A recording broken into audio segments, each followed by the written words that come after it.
రాష్ట్రంలోని పలు మున్సిపాలిటీల్లో హంగ్ నేపథ్యంలో ప్రధాన పార్టీలు క్యాంపు రాజకీయాలు ముమ్మరం చేశాయి.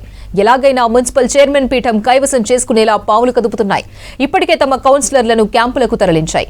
ఇండిపెండెంట్ అభ్యర్థుల మద్దతు కూడగట్టేందుకు అన్ని ప్రయత్నాలు చేస్తున్నాయి.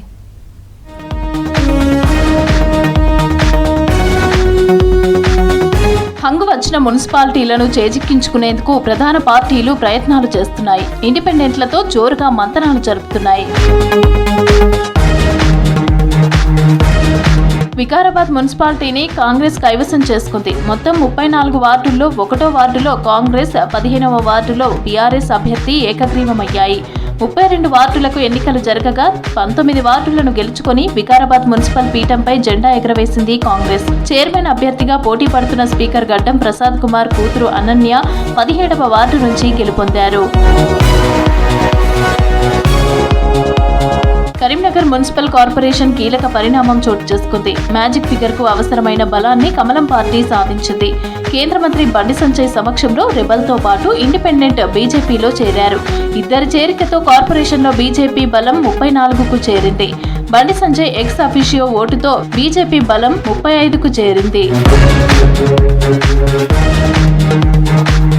నిజామాబాద్ కార్పొరేషన్లో కాంగ్రెస్ జెండా ఎగరనుంది. ఎక్స్ అఫిషియో సభ్యుల విషయంలో ఎస్ఈసీ రిలీజ్ చేసిన లిస్టు ప్రకారం కాంగ్రెస్, ఎంఐఎం కలిసి మేయర్, డిప్యూటీ మేయర్లను దక్కించుకోనున్నారు.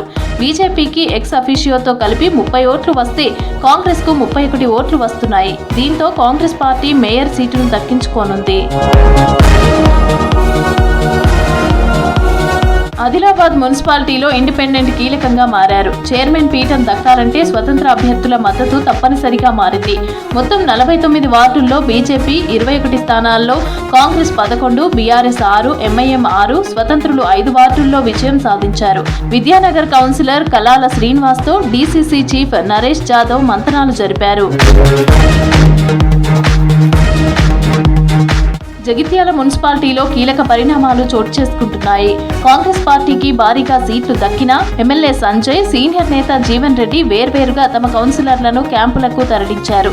24 మంది కౌన్సిలర్లతో ఎమ్మెల్యే సంజయ్ తిరుపతి క్యాంపునకు వెళ్లారు. అటు జీవన్ రెడ్డి తన వర్గానికి చెందిన 14 మంది కౌన్సిలర్లతో ప్రత్యేక బస్సులో రహస్య క్యాంపునకు బయలుదేరి వెళ్లారు. జగిత్యాల చైర్పర్సన్ పదవి దక్కించుకోవాలంటే మొత్తం 26 మంది సభ్యుల మద్దతు అవసరం. అయితే ఇరు వర్గాల్లో ఎవరికీ మ్యాజిక్ ఫిగర్ లేకపోవడంతో క్యాంపు రాజకీయాలు కంటిన్యూ అవుతున్నాయి.